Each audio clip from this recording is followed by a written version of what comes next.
Republic ദിനത്തിന് മുന്നോടിയായി India Pakistan അതിർത്തിയിൽ സുരക്ഷ വർദ്ധിപ്പിച്ചു.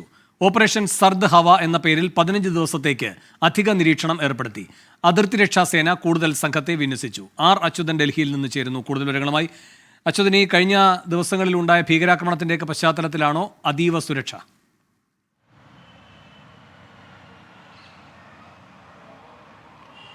വേണു, സാധാരണഗതിയിൽ ഈ റിപ്പബ്ലിക് ദിനാഘോഷത്തോട് അനുബന്ധിച്ച സുരക്ഷ ശക്തമാക്കുന്നത് രാജ്യ തലസ്ഥാനത്താണ്. ഈ നിരീക്ഷണ പോസ്റ്റുകൾ സ്ഥാപിക്കുകയും ഒപ്പം തന്നെ താൽക്കാലിക ബാരിക്കേഡുകൾ സ്ഥാപിക്കുകയും ഒക്കെ ചെയ്യുന്നത്. എന്നാൽ അതിനൊപ്പം തന്നെ ഇപ്പോൾ അതിർത്തികളിൽ കൂടിയും ഈ സുരക്ഷ സംബന്ധിച്ചുള്ള നടപടികളിലേക്ക് കടന്നിരിക്കുന്നു. ഈ BSF ആണ് ഇപ്പോൾ ഈ അതിർത്തികളിൽ കൂടുതൽ സംഘത്തെ നിയോഗിച്ചിട്ടുണ്ട്. ഒപ്പം തന്നെ ഈ സമുദ്ര മേഖലകളിലും കടൽ മാർഗവും നിരീക്ഷണം ശക്തമാക്കുമെന്നാണ് അറിയിച്ചിരിക്കുന്നത്.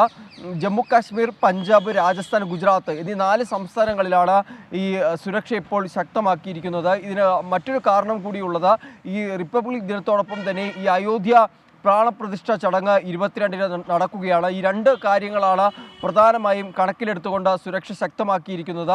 ഈ അനിഷ്ട സംഭവങ്ങളൊന്നും ഉണ്ടാകാതിരിക്കുവാനുള്ള ഒരു മുൻകരുതൽ നടപടി കൂടിയാണ്. ചില ഇൻപുട്ടുകളുടെ അടിസ്ഥാനത്തിൽ കൂടിയാണ് BSF ഈ സുരക്ഷ ശക്തമാക്കിക്കൊണ്ടുള്ള ഒരു നീക്കം BSFിൻ്റെ ഭാഗത്തുനിന്നുണ്ടാവുന്നത്. സർദ് ഹവ എന്ന ഒരു ഓപ്പറേഷനാണ് ഇതിന് BSF ഇട്ടിരിക്കുന്ന നാമം. എന്തായാലും ഇപ്പോൾ ഈ അതിർത്തികളിൽ, ഇന്ത്യ പാക് അതിർത്തികളിലാണ് BSF സുരക്ഷ കൂടുതൽ സംഘത്തെ നിയോഗിച്ചു കൊണ്ടുള്ള സുരക്ഷ വർദ്ധിപ്പിച്ചിരിക്കുന്നത്. വേണു. ആർ അച്യുതൻ, ഡൽഹിയിൽ നിന്ന്.